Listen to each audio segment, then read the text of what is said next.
Hello, everyone. Welcome to Celsius 233, your go-to place for fiction book summaries. Today we will lose ourselves in Beatrice and Virgil by Yann Martel. Beatrice and Virgil by Yann Martel, published in 2010, is an allegorical novel exploring the Holocaust through an unconventional lens. Following the massive success of Life of Pi, Martel presents a thought-provoking and unsettling tale about a writer's encounter with a taxidermist and his two peculiar animal characters, Beatrice the donkey and Virgil the howler monkey. The novel blurs the lines between fiction and reality, art and atrocity, in a deeply philosophical meditation on suffering, memory, and storytelling. Plot summary: Henry had once tasted success. His last book, a bold fusion of fiction and nonfiction exploring the Holocaust, had been met with rejection. Editors dismissed it as unpublishable, and a scornful bookseller mocked his attempt to use imaginative storytelling for such a weighty subject. The failure gutted him. The joy of writing drained away, leaving him hollow. He and his wife, Sarah, left their home behind and settled in a new city seeking change, perhaps even solace. In this city, far from the literary world that had turned its back on him, Henry built a quiet life. He took music lessons, joined an amateur theater group, and worked at a chocolate shop. He answered letters from readers of his previous work, careful to keep his responses warm but brief. It was in one of these letters, an unassuming envelope among the usual correspondence, that an odd request arrived.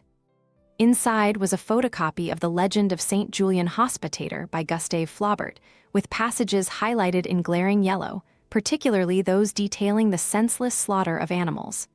There was also an excerpt from an unfinished play and a cryptic note, "I need your help." The name at the bottom was barely legible, but Henry could make out the first part. It was his own name. The letter nagged at him. The marked-up Flaubert text, the play, the strange appeal for help, there was something insistent about it. The address was not far, only a long walk through twisting city streets. One afternoon, he set out with his dog, Erasmus, a simple plan in mind. He would drop off a polite reply and be done with it. But when he reached the address, he found himself standing before a taxidermy shop. The name above the door read Okapi Taxidermy, and in the window, a lifelike okapi stood frozen mid-step in a lush painted jungle. It was exquisitely preserved, eerily real. The taxidermist was an old man, thin and deliberate in his movements, his manner strangely formal. He recognized Henry's name at once, pleased that his letter had been received. He led Henry into the back room of the shop, where the walls were lined with silent creatures, birds in mid-flight, foxes poised as if startled by an unseen sound, a bear's head frozen in a permanent snarl. The air smelled of chemicals and dust, the scent of things preserved beyond their time. The man had written a play. That was why he had reached out. He needed guidance, he said, from someone who understood the nature of storytelling. The play was a dialogue between two animals, Beatrice, a donkey, and Virgil, a howler monkey, who lived together in a world of quiet suffering. They spoke of hunger and fear, of a great and nameless violence that surrounded them. Their world was fragmented, full of gaps and unfinished thoughts, as if something terrible had happened, but neither could say what. The play disturbed Henry. The conversations between the donkey and the monkey were filled with dread, yet nothing was stated outright. The suffering was abstract, lingering in the spaces between their words. The taxidermist, calm and measured, seemed unaware of how unsettling it was.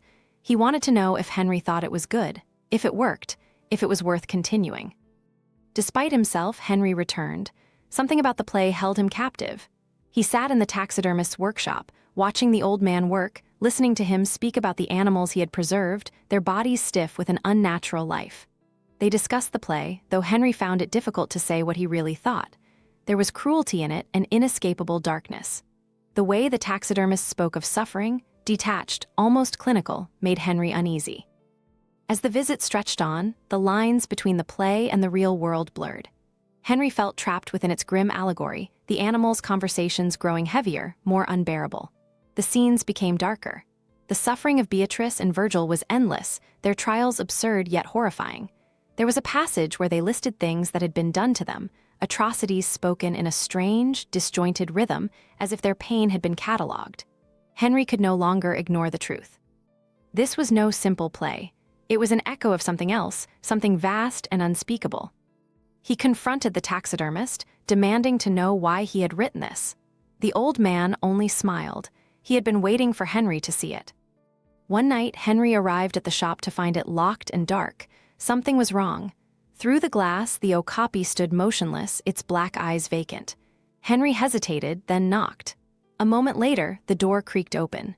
Inside, the taxidermist was waiting. His expression was unreadable. He led Henry past the work tables, past the unfinished animals, into the dim back room where he did his preserving. There, in a pool of weak light, lay a cat, Henry's cat, Mendelssohn. It was still, its fur sleek and undisturbed, its body perfectly intact. Yet there was no breath, no movement. Horror took hold. The taxidermist watched him closely, his hands at his sides. He had found the cat outside, he explained, dead already. He had simply done what he always did, preserved what would otherwise be lost. But Henry knew. The truth was in the way the man spoke, in the way he stood so calmly beside the lifeless animal. Fear seized him, a fear unlike anything he had ever known. He backed away, words failing him, his mind unable to make sense of what had happened, of what it meant.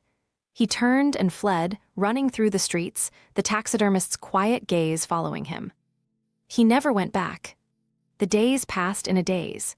He held Erasmus close, watched Sarah as she moved through their home, felt the weight of something he could not name pressing against his chest. The world outside moved on, unaware. He wanted to tell someone, to explain what had happened, but he did not know where to begin. One afternoon, the taxidermist's shop burned. Flames swallowed okapi taxidermy, black smoke curling into the sky. The fire was devastating, leaving behind little but charred wood and broken glass. The okapi, the birds, the foxes, all of it turned to ash. The taxidermist himself was gone. No one knew what had become of him. He had vanished, leaving nothing behind. Henry did not seek answers. Some things, he knew, were meant to remain unknowable. But the weight of it stayed with him. The play, the animals, the way the taxidermist had looked at him that night. The world continued as it always had, but beneath its surface, something dark and silent waited. The past was never truly past. It lived on, preserved in the spaces between words, in stories left unfinished, in things too terrible to name. Hope you had fun. There's more where that came from. Explore other books by Yann Martel. Find them below or search Celsius 233. Remember, while our summaries capture the essence, they can never replace the full experience of reading the book.